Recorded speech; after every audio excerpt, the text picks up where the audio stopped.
নবী করিম সাল্লাল্লাহু আলাইসাল্লামের জন্মের মাত্র ২ মাস আগে আসহাবে ফিল বা হস্তি বাহিনীর ঘটনা ঘটেছিল।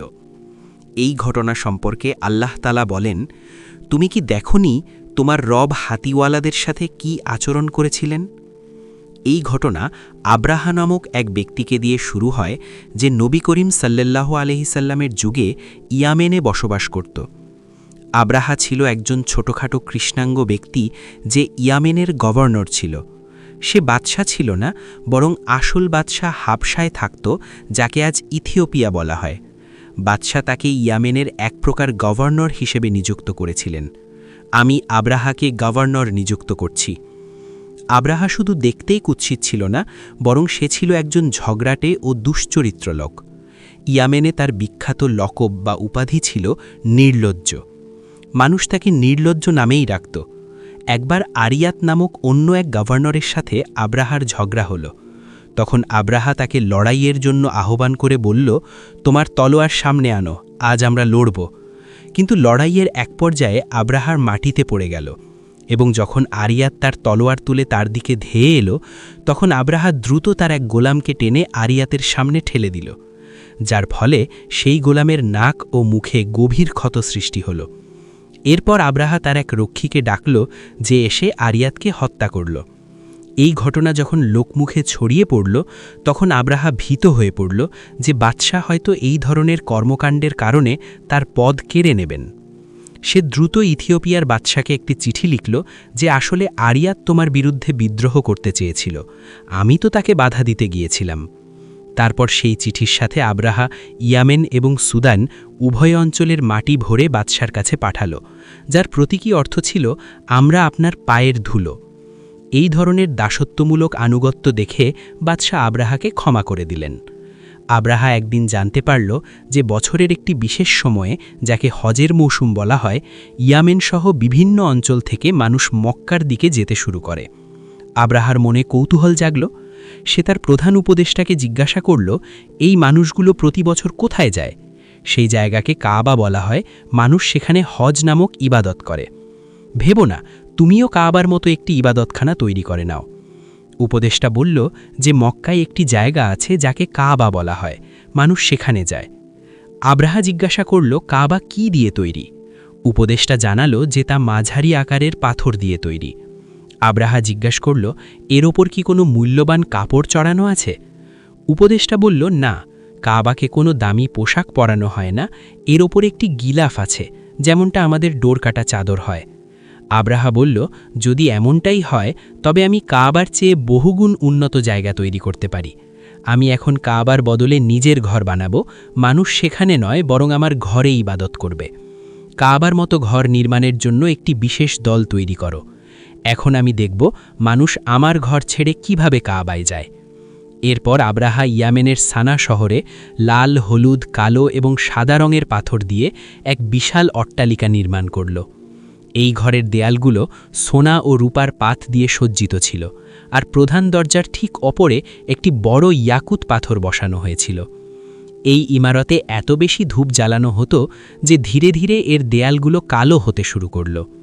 সুধী দর্শক, আব্রাহা সেই ঘরের ব্যাপারে ঘোষণা করল যে আজকের পর কেউ মক্কায় যাবে না, বরং সমস্ত তাওয়াফ এই ঘরের চারপাশেই হবে। এখন কেউ কাবায় যাবে না, সমস্ত তাওয়াফ আমার ঘরে হবে। এবং সত্যি বেশ কয়েক বছর ধরে ইয়ামেনের কিছু গোত্র এই ঘর তাওয়াফ করতে থাকল। কিন্তু এরপর একসময় আরবের বনু কিনানা গোত্রের নুফাইল খাশমি নামক ব্যক্তি আব্রাহার এই কাজ আর সহ্য করতে পারল না। সে মনে মনে খুব লজ্জিত ছিল যে আমরা এই জাল কাবার বিরুদ্ধে বছরের পর বছর ধরে কিছুই করতে পারছি না। এটা আমাদের প্রকৃত কাবার অবমাননা হচ্ছে ভেবে সে সিদ্ধান্ত নিল যে একদিন সে আব্রাহার সেই ঘরকে অপবিত্র করবে। ফলে এক রাতে নুফাইল সেই ঘরে প্রবেশ করল, সেখানে অনেক নোংরা ছড়ালো এবং নিঃশব্দে চলে গেল। পরদিন যখন আব্রাহা এই খবর পেল, সে প্রচণ্ড রাগান্বিত হল এবং বলতে লাগল, নিশ্চয়ই এটা কোনো আরব লোকের কাজ, এবং আমি কসম খেয়ে বলছি যে আমি তাদের কাবা ঘরের প্রতিটি পাথর ভেঙে নিজের সাথে নিয়ে আসব। এখন আমি কাবা ভেঙে ফেলব। সুধী দর্শক, যেমনটা আমরা আপনাদের বলেছি যে আব্রাহা নিজে বাদশাহ ছিল না, বরং আসল বাদশাহ ইথিওপিয়ায় থাকত। আব্রাহা বাদশার কাছে একটি চিঠি লিখল, যেখানে অনুরোধ করা হলো যে তিনি যেন তার সবচেয়ে বড় হাতিটি পাঠান। আব্রাহার দাবি পূরণ করা হোক। হাতিও প্রধানত দুই ধরনের হয়, একটি ভারতীয় হাতি এবং অন্যটি আফ্রিকান হাতি। আফ্রিকান হাতির ওজন 10,000 কেজি পর্যন্ত এবং উচ্চতা 14 ফুটেরও বেশি হতে পারে। কখনো কখনো আফ্রিকান হাতি এত বড় হয় যে তা দেখে মানুষের বুক কেঁপে ওঠে।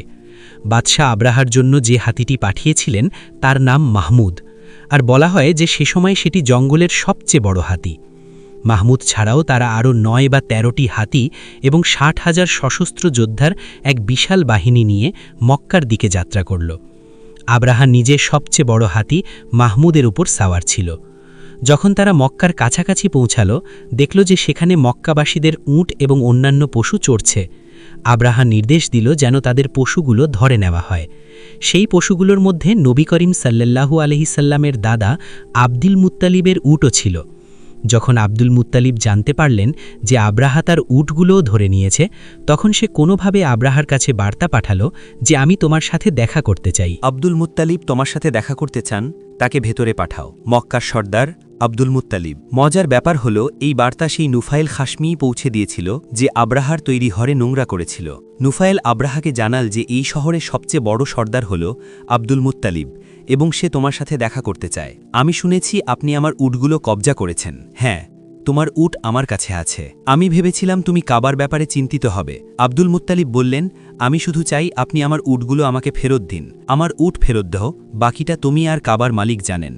আব্দুল মুত্তালিবের এই দাবিতে আব্রাহা খুব অবাক হল এবং ব্যঙ্গাত্মক স্বরে বলল, এদের উট ফেরত দিয়ে দাও। আব্দুল মুত্তালিব তার উটগুলো নিয়ে মক্কায় ফিরে এলেন।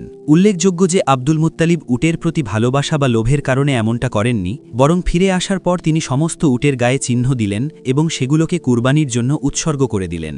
এরপর আব্দুল মুত্তালিব এবং তার সাথে কিছু বড় নেতা হেরা পাহাড়ে উঠলেন, দোয়া করলেন এবং এছাড়া আব্দুল মুত্তালিব কাবা ধরেও দোয়া করলেন, হে আল্লাহ, নিজের ঘরের হেফাজত নিজেই করুন। আমি শুধু আমার উটের হেফাজত করতে পারি। হে আল্লাহ, মানুষ শুধু তার নিজের জিনিসের হেফাজত করতে পারে, তাই এই ঘরের হেফাজত আপনি নিজেই করুন। হে আল্লাহ, আপনার ঘরের হেফাজত করুন।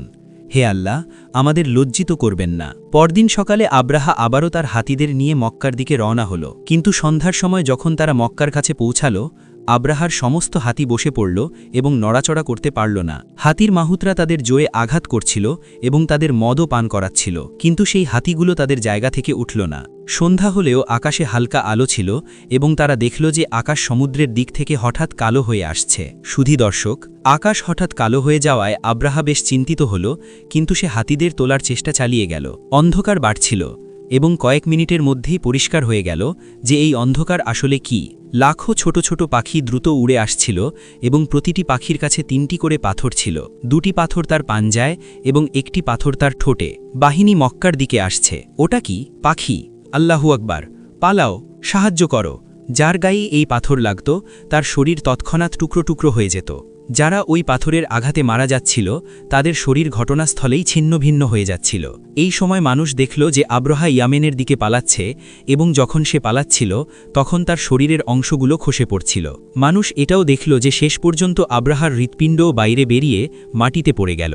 এই ঘটনা অর্থাৎ আসহাবে ফিলের ঘটনা নবী করিম সাল্লাল্লাহু আলাইহি ওয়াসাল্লামের জন্মের মাত্র 2 মাস আগে ঘটেছিল। একটি খুব গুরুত্বপূর্ণ প্রশ্ন জাগে যে এই ঘটনা কেন ঘটেছিল। এর 2টি প্রধান কারণ আছে। প্রথমটি হলো এই ঘটনাটি ছিল এই কথার প্রতীক যে নবী করিম সাল্লাল্লাহু আলাইহি ওয়াসাল্লাম এই বছর অর্থাৎ হুস্তি বাহিনীর বছরেই জন্মগ্রহণ করেছিলেন। দ্বিতীয় কারণটি হলো আব্রাহা ইথিওপিয়ান চার্চের অনুসারী ছিল এবং ইথিওপিয়ান চার্চ খ্রিস্টধর্মের প্রাচীনতম ফিরকা। আব্রাহার রোমান সাম্রাজ্যের সাথেও খুব গভীর সম্পর্ক ছিল। এত বড় ঘটনার খবর দ্রুত রোমান সাম্রাজ্য পর্যন্ত পৌঁছে গেল। আর পারস্য সাম্রাজ্য যেহেতু আব্রাহা এবং রোমান সাম্রাজ্য উভয়েরই শত্রু ছিল, তাই তারা প্রতিটি খবরের ওপর নজর রাখত। এই ঘটনার রিপোর্ট তাদের কাছেও পৌঁছে গেল এবং এভাবে তৎকালীন বিশ্বের 2টি বড় শক্তির কাছে এই বার্তা পৌঁছাল যে কাবা কোনো সাধারণ জায়গা নয় এবং এখন মক্কা থেকে খুব গুরুত্বপূর্ণ কিছু হতে চলেছে। এবং সত্যি এরপর মক্কায় আশ্চর্যজনক সব ঘটনা ঘটতে শুরু করল। নবী করিম সাল্লাল্লাহু আলাইহি ওয়াসাল্লামের জন্মের আগে অনেক মানুষ ছিল যারা জানত যে মক্কায় কিছু হতে চলেছে এবং কি হতে চলেছে। এর বিস্তারিত আমরা পরবর্তী পর্বে বর্ণনা করব।